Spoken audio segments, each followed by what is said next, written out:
Die Schwelle der geistigen Welt von Rudolf Steiner. Von dem Hüter der Schwelle und einigen Eigenheiten des übersinnlichen Bewusstseins.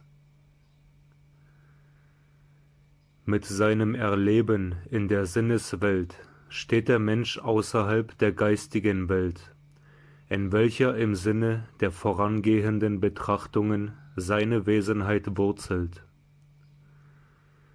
Welchen Anteil dieses Erleben an der menschlichen Wesenheit hat, ersieht man, wenn man bedenkt, dass das übersinnliche Bewusstsein, welches die übersinnlichen Welten betritt, einer Verstärkung eben der Seelenkräfte bedarf, die in der Sinneswelt erworben werden. Ist diese Verstärkung nicht vorhanden, so fühlt die Seele eine gewisse Scheu, in die übersinnliche Welt einzutreten.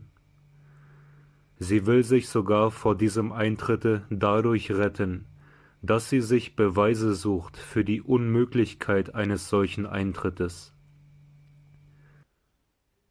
Findet sich aber die Seele stark genug zum Eintritte, erkennt sie in sich die Kräfte, welche ihr gestatten, nach dem Eintritte ihre Wesenheit als Selbstständige zu behaupten und in dem Felde ihres Bewusstseins nicht nur Gedanken, sondern auch Wesenheiten zu erleben, wie sie es muss in der elementarischen und in der geistigen Welt. So erfühlt sie auch, dass sie diese Kräfte nur innerhalb des Lebens in der Sinneswelt hat sammeln können. Sie sieht die Notwendigkeit ein, in ihrem Weltenlaufe durch die Sinneswelt geführt zu werden. Insbesondere ergibt sich diese Einsicht durch die Erlebnisse, welche das übersinnliche Bewusstsein mit dem Denken hat.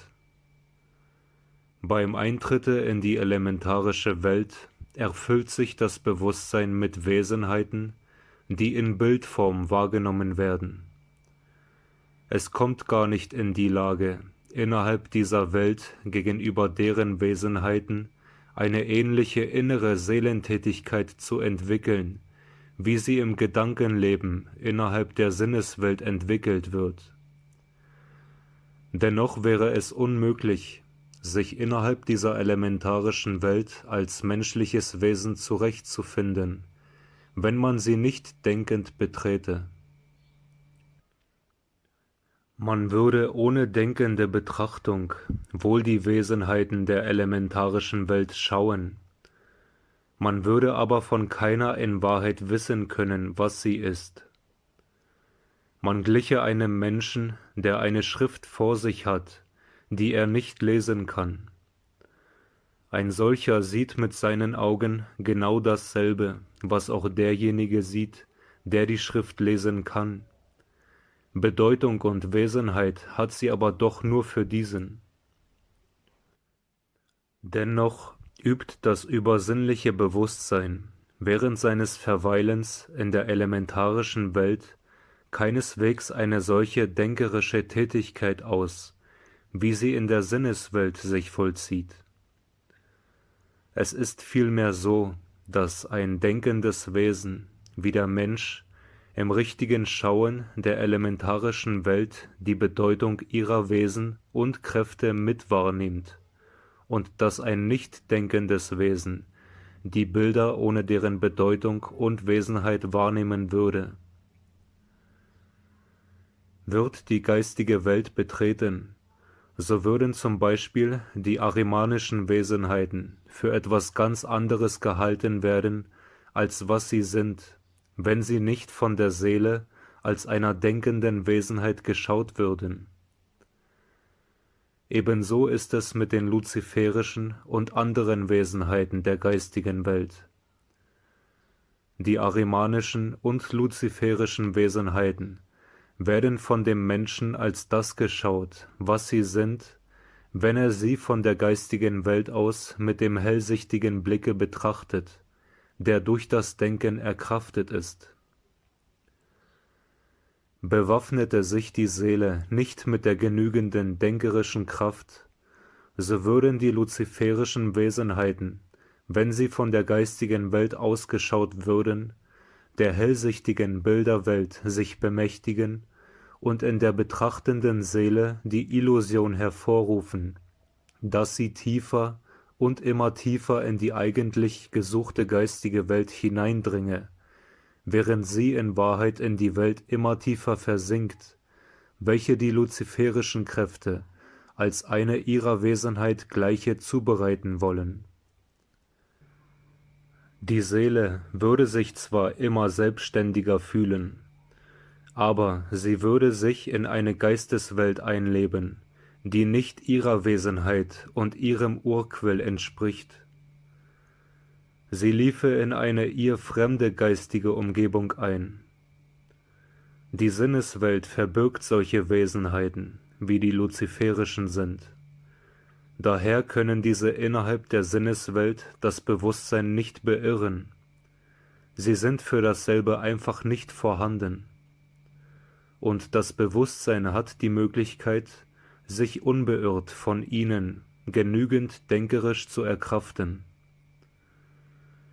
Es gehört zu den instinktiven Eigenheiten des gesunden Bewusstseins, dass es die geistige Welt nur in dem Maße betreten will, als es sich für das Durchschauen derselben in der Sinneswelt genügend erkraftet hat.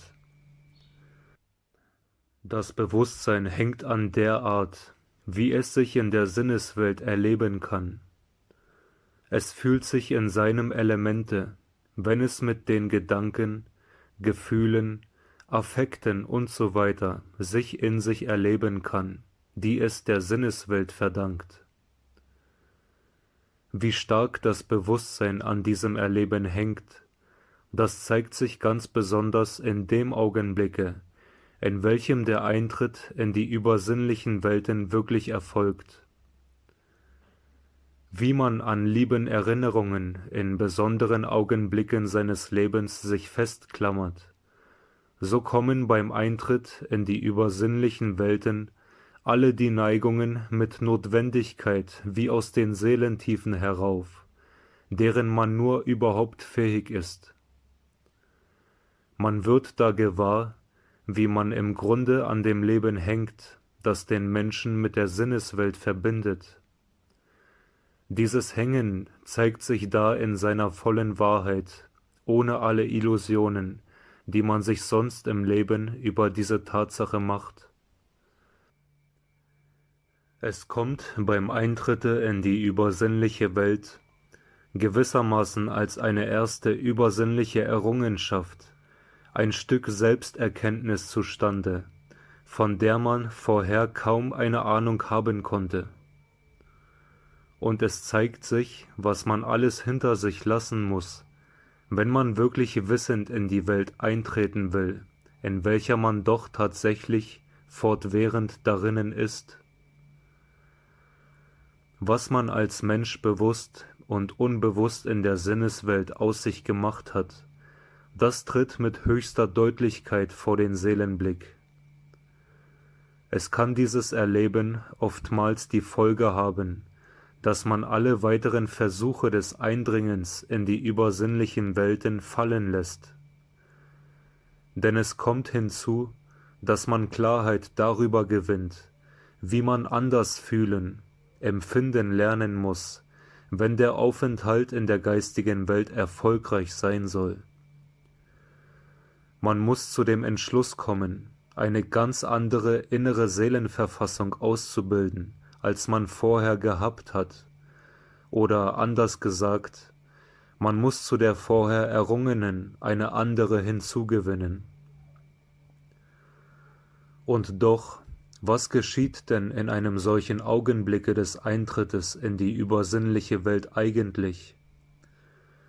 Man schaut das Wesen, das man immer gewesen ist, aber man schaut es jetzt nicht von der Sinneswelt aus, von der aus man es vorher stets angeschaut hat. Man schaut es ohne Illusion, in seiner Wahrheit von der geistigen Welt aus. Man schaut es so, dass man sich voll durchdrungen fühlt von den Erkenntniskräften, die es in seinem geistigen Wert zu bemessen imstande ist. Wenn man sich so betrachtet, so zeigt sich auch, warum man in die übersinnliche Welt nicht ohne Scheu bewusst eintreten will. Es zeigt sich der Grad der Stärke, den man zu diesem Eintritte hat. Man sieht, wie man sich selbst als wissendes Wesen von ihr ferne hält. Und je genauer man sich so durchschaut, desto stärker treten auch die Neigungen auf, durch welche man in der Sinneswelt mit seinem Bewusstsein verbleiben will. Wie aus den Schlupfwinkeln der Seelentiefen lockt das erhöhte Wissen diese Neigungen herauf. Man muss sie erkennen, denn nur dadurch werden sie überwunden.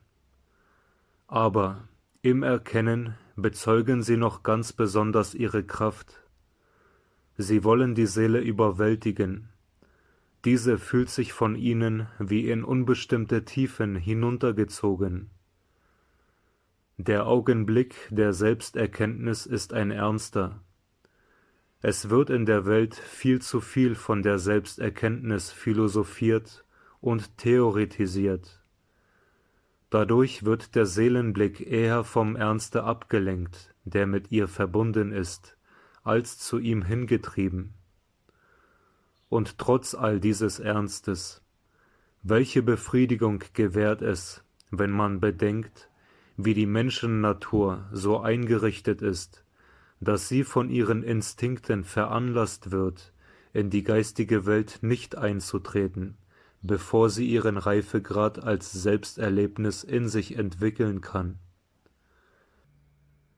Welche Befriedigung, dass die zunächst bedeutsamste Begegnung mit einem Wesen der übersinnlichen Welt die ist, mit der eigenen Wesenheit in ihrer Wahrheit, die man in der Menschheitsentwicklung weiterführen soll. Man kann sagen, in dem Menschen stecke ein Wesen, das sorgsame Wache hält an der Grenzscheide, die beim Eintritte in die übersinnliche Welt überschritten werden muss.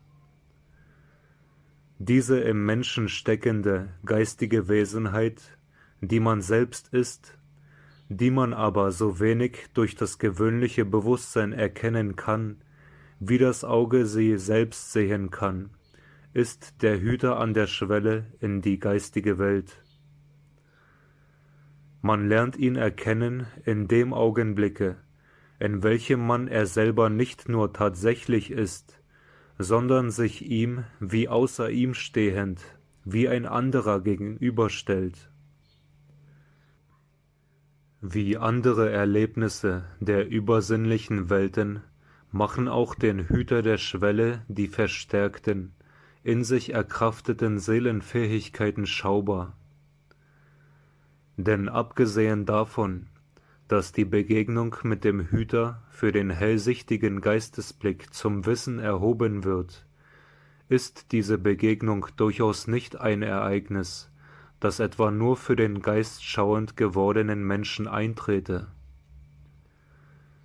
Genau derselbe Tatbestand, in dem diese Begegnung besteht, tritt für jeden Menschen jedes Mal beim Einschlafen ein, und es dauert das sich selbst gegenüberstehen, das ganz gleich dem Stehen vor dem Hüter der Schwelle, solange als der Schlaf dauert.